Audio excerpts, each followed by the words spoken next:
Bonjour, alors aujourd'hui on va s'intéresser à Orange. Orange qui vient de donner ses résultats également sur la fin d'année et les résultats annuels 2024 et on va voir si ça peut être intéressant de se placer ou pas sur la valeur. En tout cas les marchés ont été plutôt acheteurs des résultats et on le voit, c'est quelque chose qui continue parce que là à 15 heures on a une progression de plus de 3%, 3,6 et on est toujours dans le haut, hein. On continue d'acheter sur Orange. Euh, qui est réputé quand même une valeur plutôt défensive et pas très volatile. Donc c'est quand même quelque chose d'important et qui casse en plus des niveaux clés. Comme d'habitude, avant de commencer, je rappelle que les informations et analyses données sur cette chaîne sont données à titre indicatif et que vous êtes seul responsable des investissements que vous faites. Alors on va regarder un peu les résultats d'Orange. Ils espéraient sur le dernier trimestre 2024 10 milliards 490 millions et on a fait 10 milliards 430. Donc c'est quasiment pareil, mais on le voit, on a raté un peu l'objectif pour 1,5% à peu près. Bénéfice par action qui est à peu près équivalent, hein, à 40 centimes. Donc des résultats, on va dire moyens. Si on regarde ce qui s'est fait précédemment autour des... On est toujours sur les 9, 10, 11. Il n'y a pas une tendance très forte qui se dégage sur Orange, hein. C'est assez neutre quand même ce que propose Orange dernièrement. Et le problème sur la valeur, c'est surtout la dynamique qu'elle a en France avec la guerre des opérateurs et le nombre des opérateurs qui fait qu'il y a une guerre commerciale qui tend à baisser un peu les prix. Donc c'est plutôt bien pour les consommateurs, mais pour les grosses valeurs, il y a peut-être un ou deux opérateurs en trop euh, pour permettre de véritablement décoller. Donc au niveau sectoriel, hein, sur Orange, on a quelques doutes. Et puis on reparlera aussi après de leur capacité à être à l'étranger. On va regarder ce que nous dit la direction sur Orange. Donc ça, c'est le chiffre d'affaires qu'on a vu. Pour 2025, donc Orange déclare confirmer ses objectifs, rehaussant légèrement son objectif de cash flow organique à 3,6 milliards contre 3,5 précédemment. Elle anticipe un EBITDA à elle en croissance d'environ 3% en 2025. Et elle fait état d'un chiffre d'affaires annuel en hausse de 1,5, hein, donc par rapport à ce qu'elle avait fait l'année dernière. Donc on voit que c'est quand même des chiffres toujours un peu plus ou moins attendus. Il n'y a pas de grosses surprises. Et on est quand même dans un secteur un peu ultra concurrentiel. On va regarder aussi ce que fait Orange par rapport à d'autres, notamment. On va regarder les ratios.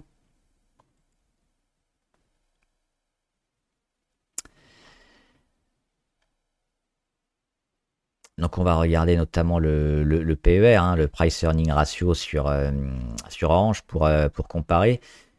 Et en attendant que ça arrive, oui, on peut parler aussi des chiffres d'affaires faits par Orange, notamment. Elle est faite à 45% en France, quand d'autres valeurs réussissent à s'exporter un peu mieux.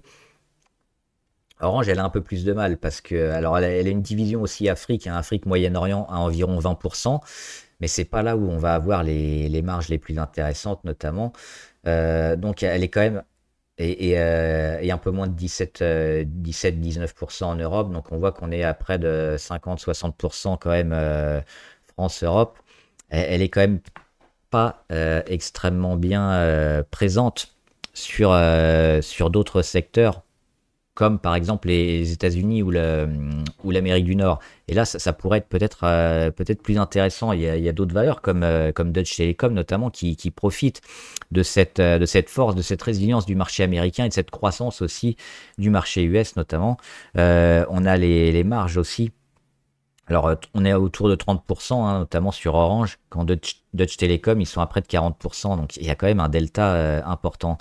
On va regarder le PER sur Orange, l'industrie environ à 22 et Orange ils sont à 13. Donc on n'achète pas une valeur survalorisée, on le sait, hein. Le problème surtout sur Orange, c'est ça, c'est la visibilité, c'est la concurrence du secteur qui fait qu'elle a du mal à avoir des marges plus fortes que certains concurrents. Elle a du mal à se développer et finalement C'est plutôt quelque chose d'assez plan-plan défensif. Alors il y a le rendement hein, avec le dividende qui est toujours là. Le dividende, il est attendu, il était de 75 centimes en 2024, il est attendu en 2025 à 77 centimes et 80 en 2026, donc ça augmente, mais bon, c'est pas toujours un rendement exceptionnel. Et on va voir le graphe. Par contre, le graphe, il nous dit un peu autre chose. Il nous dit clairement, après une période un peu de temporisation, on avait parlé hein, d'éventuellement de faire des achats en haut et des ventes, des achats en bas, pardon, et des ventes en haut, parce qu'on était un peu dans un système de range depuis plus d'un an, hein, même un an et demi facilement. Avec quand on arrivait sur les 10.5, hein, 10.3, 10.6, on commençait à chaque fois à plafonner. Et là, dernièrement, ce qui s'est passé, bah, c'est qu'on est revenu dessus, qu'on a tenu, et que les résultats ont été achetés sur une valeur quand même un peu pas hyper volatile. Elle nous fait des résultats à plus 3,5, avec un gros chandelier. On casse tout là. Bon, les moyennes étaient déjà bien en bas, mais on casse les Bollinger. On casse notamment cette zone des 10.6. Les investisseurs sont plutôt favorables. Alors moi, sur le long terme, je vois pas trop au niveau macro un sentiment intéressant. Maintenant, sur cette dynamique-là, porté par les résultats largement achetés, le PER qui est peut-être pas énorme, peut-être que oui, sur le court terme, on peut espérer quelque chose. Mais qui tient plus aux techniques qu'aux fondamentales sur ce qu'on a vu hein, sur Orange, qui a quand même encore beaucoup de soucis. Donc, jouer Orange sur des niveaux ici à 11, on va même le regarder en long terme, hein, un peu plus long terme, on le voit. Donc là, on avait évidemment la bulle Internet en 2000, le retour à des niveaux un peu plus normaux.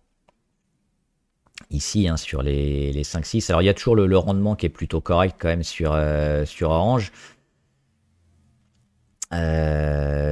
Qui atteint, on l'a dit, 75 centimes, mais pour une valeur à 11 euros. C'est pas phénoménal non plus. Et puis finalement, on revient ici quasiment sur des plus hauts. Alors, pas des plus hauts historiques, parce qu'on a cette bulle Internet, mais hors bulle Internet, bah, on pioche un peu ici hein, sur les 10-11 et puis dernièrement le plus haut ici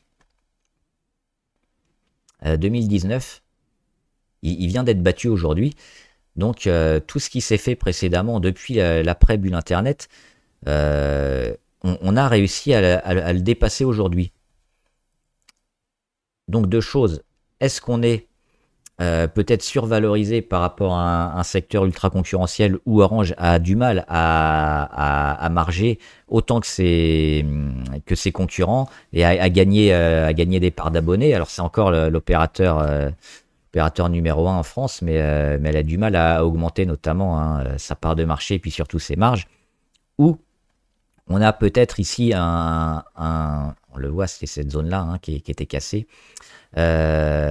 On a peut-être techniquement une cassure de niveau important qui vont nous amener peut-être à court terme une relance pour aller chercher des plus hauts avant consolidation.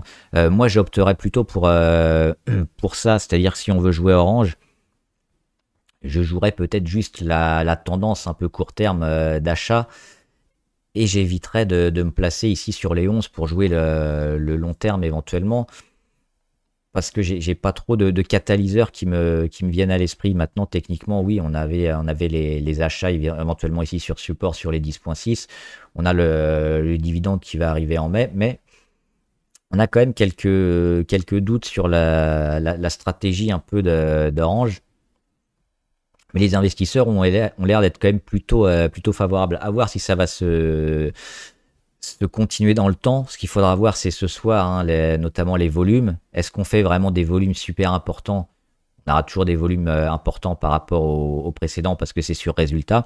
Mais est-ce que ça va se continuer demain, vendredi et lundi? Auquel cas, on pourra peut-être avoir une séquence importante. Mais encore une fois, Orange, moi, j'ai quand même quelques réserves. Donc, dites-moi, vous, ce que vous pensez sur cette valeur. Est-ce qu'elle va être capable notamment d'augmenter ses marges et de prendre plus de parts de marché, notamment hors de France, hein, parce qu'elle est essentiellement axée ici en France, hein, près de la moitié, et c'est pas le marché le plus intéressant notamment, hein, et extrêmement concurrentiel. Les investisseurs, eux, semblent optimistes face aux résultats qui ont été annoncés. Moi, je suis pas forcément de cet avis, mais techniquement, il y a peut-être quelque chose à jouer en court terme. Voilà. Si vous avez des questions, mettez-les en commentaire, j'y répondrai. Bon trade, à plus!